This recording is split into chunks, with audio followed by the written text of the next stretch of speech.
On these sacred days, we have an incredible opportunity to engage in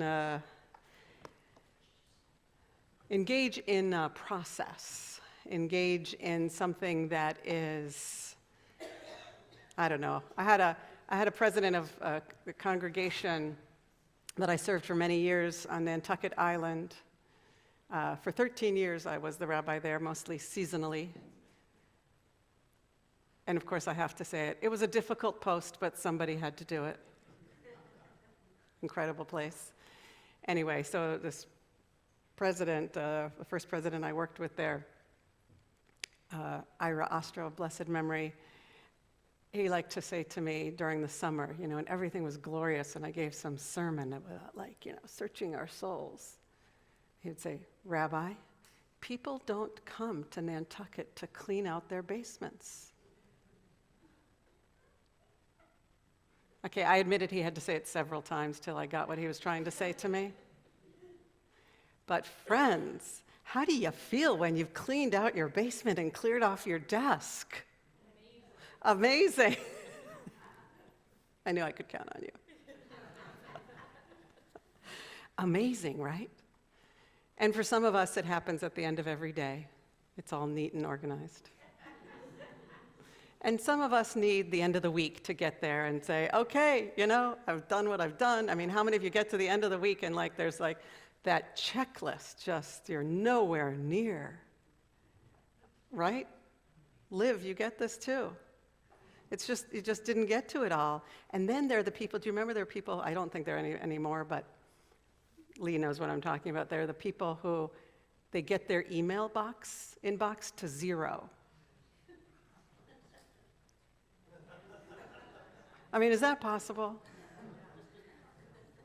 Certainly not today. But what's the idea there? That idea of Shabbat and of the end of the year and the beginning of a new year is that we need deadlines, we need transitions, we need markers in time. And that's the power of Judaism. Do you remember during the pandemic how the days felt like every day was Blur's day? Like, what day was it anyway? And did it really matter, right? I mean, eventually, it was so important, especially with 3 kids at home, that we had to create the schedule, right? To make sure that the days had order and that we're, still, of course, sort of continuing to learn the schooling. But Shabbat, no matter how blurry time is, we have Shabbat to mark time and to say, okay, I'm going to pause. It's like I'm going away on vacation. Well, not us, but you know what I mean, right? We're going away on vacation. It's just going to be what it is for 25 hours. We're just going to put it all aside for right now. Just put it all aside. And the deadline of these days is tshuva, right? Okay, hopefully we've said we're sorry as we go through each day. We actually have it in our daily prayers, the slach lanu. But on the high holidays, we focus on it. We focus on it as a spiritual need. And we try to activate it in every kind of way. First, we blow the shofar to make sure we're awake and we're really willing to examine our deeds. And we're putting a microscope with a lot of bright lights on our lives, right?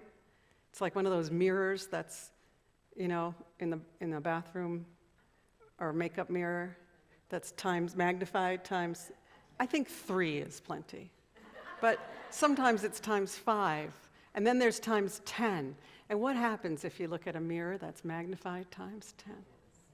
Right? What did you say, Marlene? Oh, you flip it over to the other side very quickly, right? Because what happens? What happens with that's what's happening right now, by the way. Whether we like it or not, that's what's happening to each one of us right now. But fortunately, it's not looking at our pores.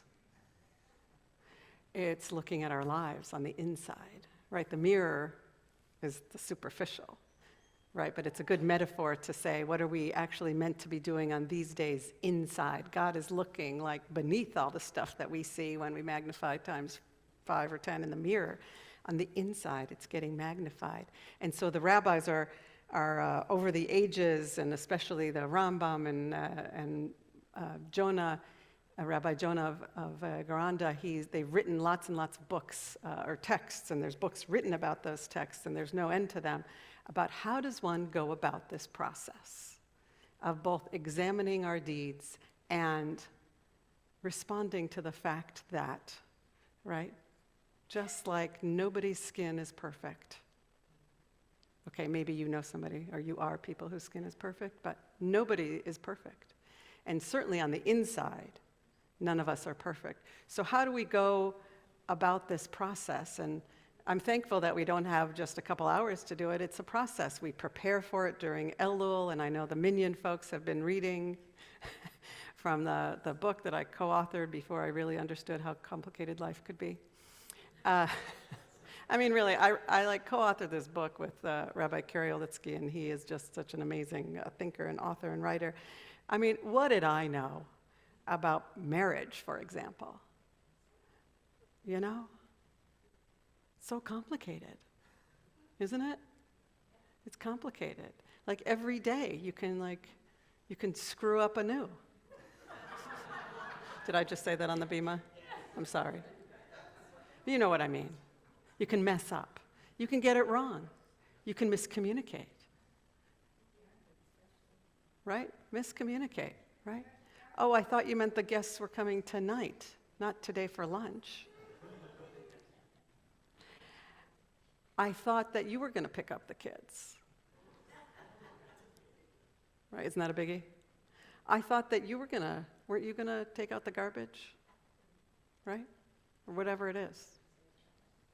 I mean, we have lists, and now we have, an infinite number of electronics to, lay it all out, and still, the miscommunications still happen.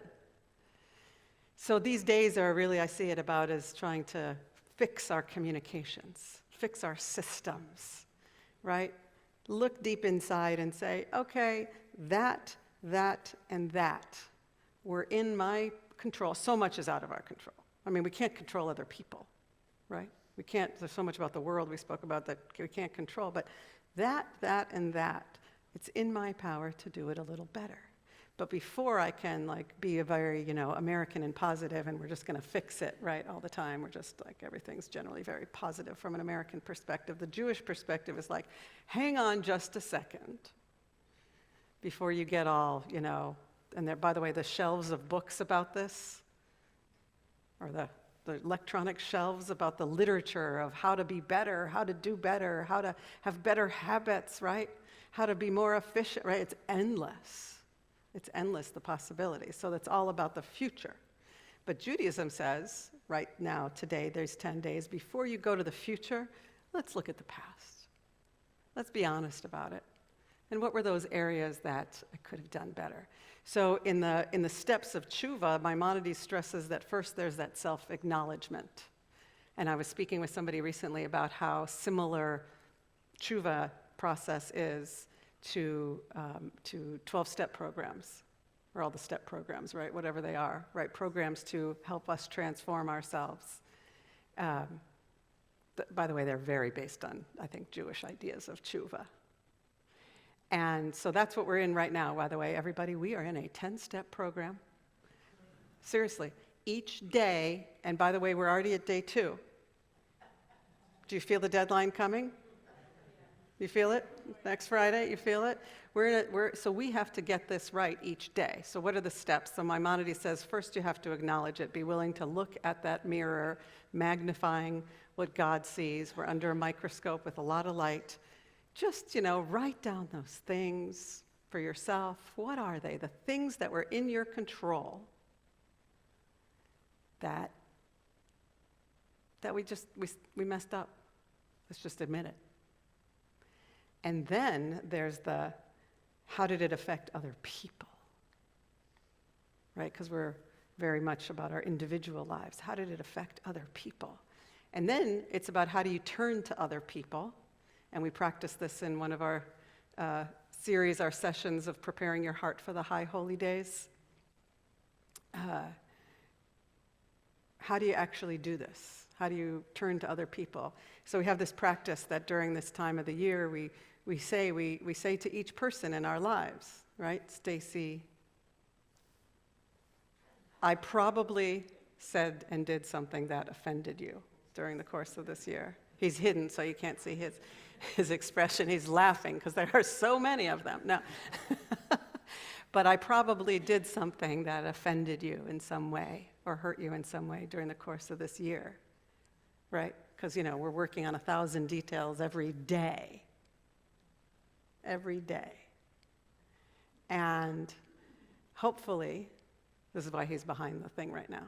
Hopefully he's got this great smile. So he's going to say, I forgive you, which is, yes, you could have done it better. You could have given me more notice about that.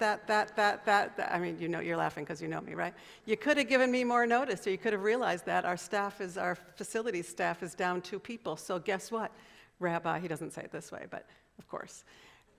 Guess what, though? We're down to several staff people, so we're not the facilities, the things, the 17,000 things. They're not all going to happen by Rosh Hashanah. And I have to say, well, I'm sorry for how I acted or how I spoke when I expected them all to happen. And then we have to agree on what are the important things, right? Like for me, he knew it was really, really important it's been such a year that we needed a new sign about the hostages and a new sign about standing with Israel. Because whoever expected this to go on so long? Thank you, you got those up. He made that happen, right? But hopefully he forgives me for all the other things, and we forgive each other for all the other things.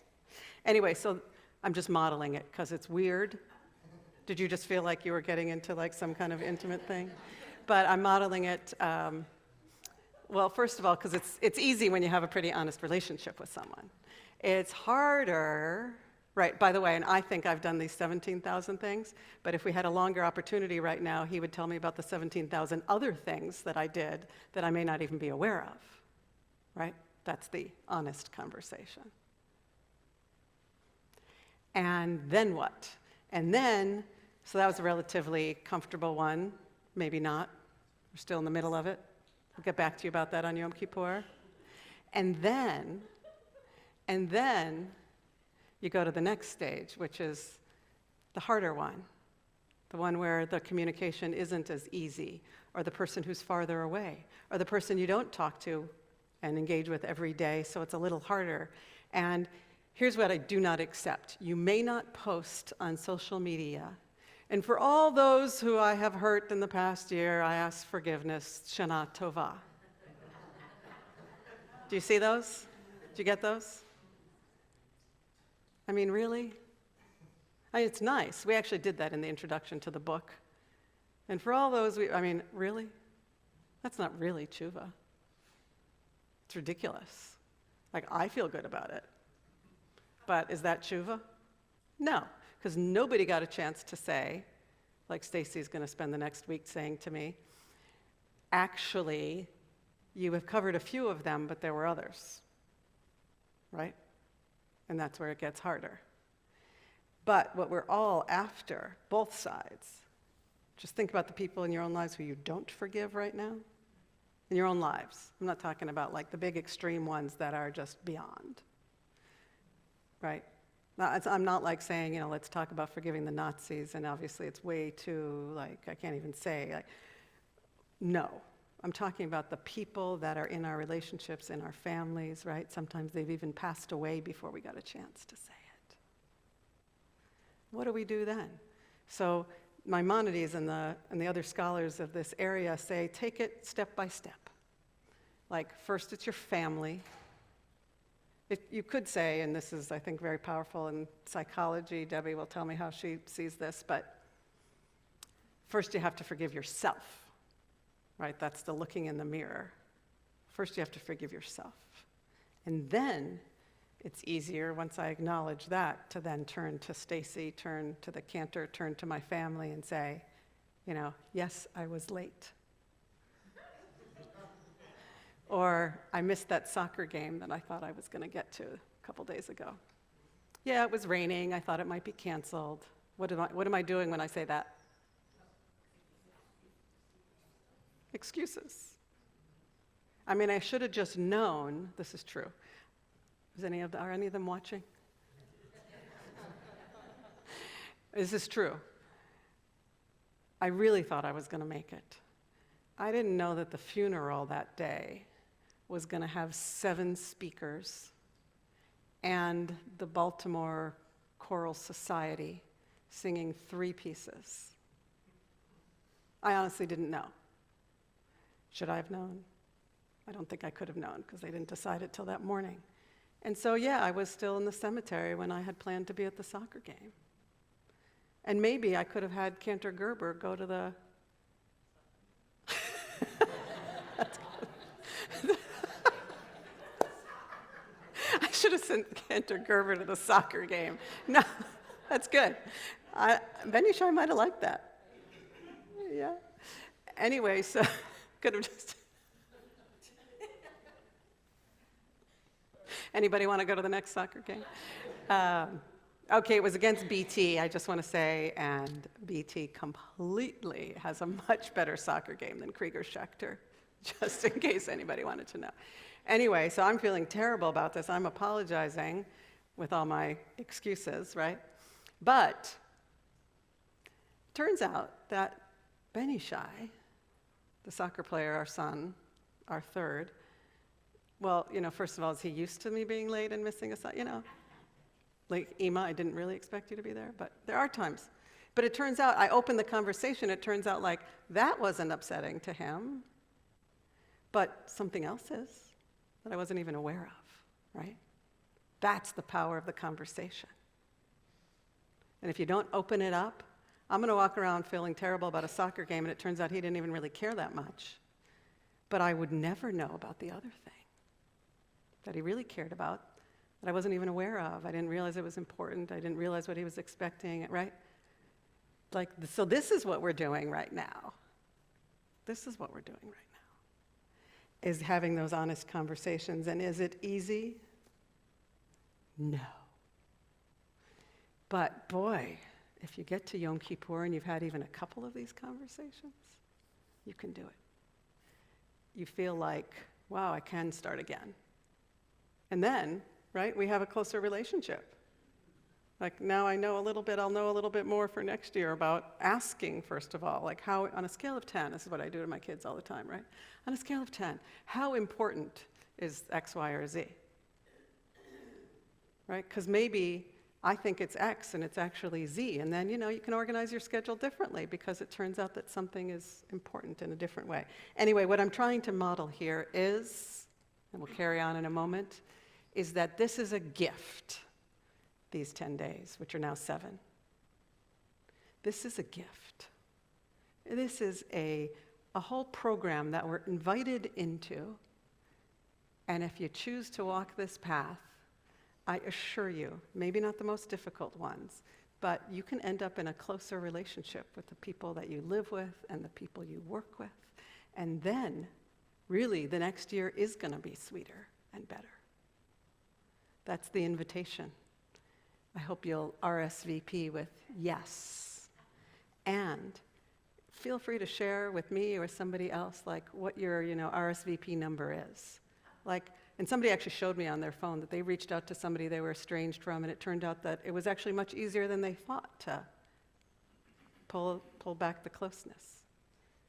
Anyway, let's all have a goal of 3 relationships by next Friday Eve that we have brought to a better place. That we have brought to a better place. People in our families, people who we work with, people who we're in community with. It's all up to us. We can turn the next year into being a much better version of our lives. It really is up to us. And that's the blessing. And that's the strength and the courage that we're asking for from God during these days. May it be a year of sweetness, a year of stronger relationships, a year of closeness, and a year where we can bring ourselves closer to the best versions of ourselves and all our relationships closer to being the best versions of those relationships. That's what our life is made up of. those relationships. Shana Tova.